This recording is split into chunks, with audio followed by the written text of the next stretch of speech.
बिस्मिल्लाहिर्रहमानिर्रहीम। अस्सलाम वालेकुम। आज हम देख लेते हैं कि एक फ़ीमेल ने एक दावा दायर किया, अपने 5 बच्चों का मेंटेनेंस क्लेम किया और अपना मेंटेनेंस क्लेम किया। तो जो फैमिली कोर्ट थी उसने जो बच्चों की ख़र्चे की हद तक था वो तो दावा डिग्री कर दिया उसको ख़र्चा, लेकिन जो औरत का ख़र्चा था उसकी हद तक जो उसका दावा था वो डिसमिस कर दिया। बीवी ने अपील की, जो डिस्ट्रिक्ट एंड सेशन कोर्ट ने भी जो उसके दावा था ख़र्चे की हद तक बच्चों का उसको मेंटेन रखा और जो उसके अपने ख़र्चे की हद तक था उसको डिसमिस कर दिया उसके क्लेम को।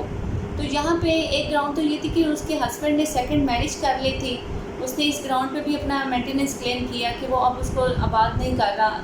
और यहाँ पे फिर ये हुआ कि जो बीवी थी उसने हाई कोर्ट में रिट दायर कर दी। हाई कोर्ट ने जो सेशन कोर्ट की और फैमिली कोर्ट का जो फ़ैसला था, उसकी जो डिग्री थी उसको डिसमिस किया था, उसको मेंटेन नहीं रखा। हाई कोर्ट ने ऑर्डर किया कि जो बीवी है वो ख़र्चा लेने की हकदार है, क्योंकि वहाँ पे भी जो पेटिशनर थी नाहिदा बेगम वो कह रही थी कि मैं आबाद होने के लिए तैयार हूँ, जबकि मेरे हस्बैंड ने सेकंड मैरिज कर ली है, मेरे 5 बच्चे भी हैं। तो इस ग्राउंड पे हाई कोर्ट ने उसका जो मेंटेनेंस था उसको इसकी हद तक जो उसका क्लेम था उसको अलाउ किया। जो उसका हस्बैंड था हसीनुल्लाह, उसने सुप्रीम कोर्ट में लीव टू अपील दायर की और सुप्रीम कोर्ट ने जो हाई कोर्ट का फ़ैसला था उसको मेंटेन रखा और जो उसके हद तक सुप्रीम कोर्ट ने भी कहा कि ठीक है वो ख़र्चा लेने की हकदार है।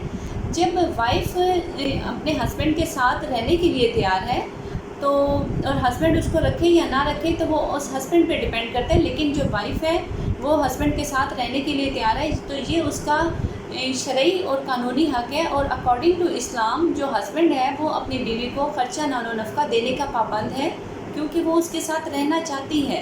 ये अगर मुहम्मदुल नामे में भी ये क्लियरली लिखा गया है कि अगर वाइफ डिसओबीडियंट हो, वो उसके ऑर्डर को ओबे ना करे तो तब तो वो ख़र्चे की हकदार नहीं है, लेकिन अगर वाइफ उसके साथ रहना चाह रही है तो वो ख़र्चे की बराबर हकदार है।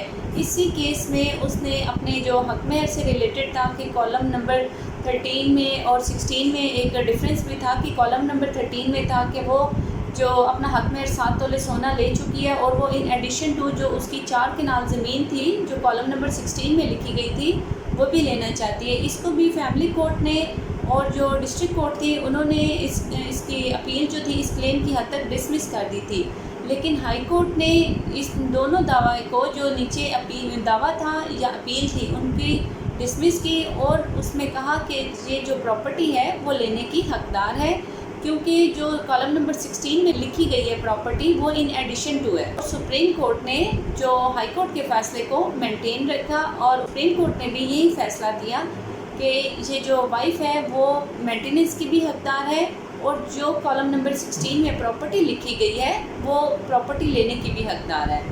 ये जजमेंट है सुप्रीम कोर्ट की 2020 की, हसीनुल्लाह वर्सेस नाहिदा बेगम। दुआओं में याद रखिएगा। Thank you so much. अल्लाह हाफिज़।